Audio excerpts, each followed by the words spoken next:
আজকে শিবরাত্রি।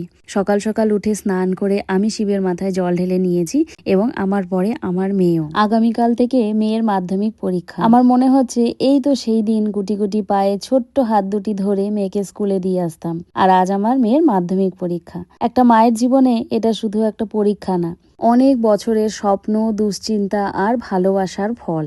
আজ সকাল থেকেই আমার মনে হচ্ছে এই তো সেই দিনই প্রথম ওকে স্কুলে ভর্তি করেছিলাম। সেই দিনগুলো যেন চোখের সামনে পরিষ্কার ভেসে উঠছে। ও পড়ছে আর আমি দূর থেকে তাকিয়ে আছি।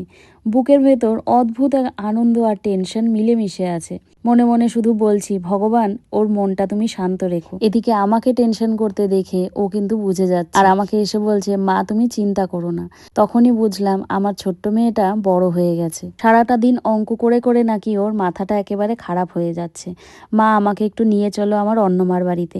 অন্নমা মানে ওর দিদা। নিয়ে গেলাম। সেখানে কিছুক্ষণ সময় কাটানোর পর এবারে বাড়ি ফেরার পালা, কারণ বাড়ি ফিরে আবারও ওকে অঙ্কগুলোতে একটুখানি চোখ ফিরিয়ে নিতে হবে।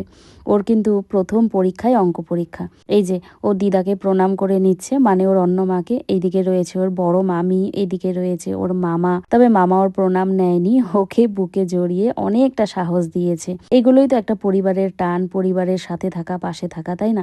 এগুলোই ওকে অনেকটা শক্তি দেবে সামনে এগিয়ে যাওয়ার জন্য, পরীক্ষা ভালো করে দেওয়ার জন্য। সবাই ওকে অনেকটা বুঝিয়েছে, টেনশন করবি না, ভয় পাবি না। আমিও ওকে বলেছি, সারাটা বছর তুই যা পড়েছিস সেটার 100% তুই তোর দিয়ে আসবি, তাহলেই হয়ে যাবে। ফল যাই হোক, আজ আমি ভীষণ খুশি আর গর্বিত।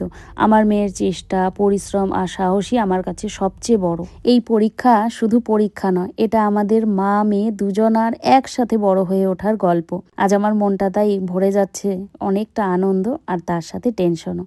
যাই হোক, বাড়ি থেকে চলে আসলাম। এদিকে দেখি ওর বাবা এনে রেখেছে শিব পুজোর প্রসাদটা, একটু খেয়ে নিলাম, সাথে মেয়েকেও একটু খাওয়ালাম। এদিকে টেনশন একটু কমানোর জন্য টিভিতে গান চালিয়ে নিয়েছিলাম। তারপরে ভাবলাম যে না, এটাও ভালো লাগছে না, কি যে করি কিছুই দিশে পাচ্ছি না। দেখা হচ্ছে পরের মিনি ব্লগে।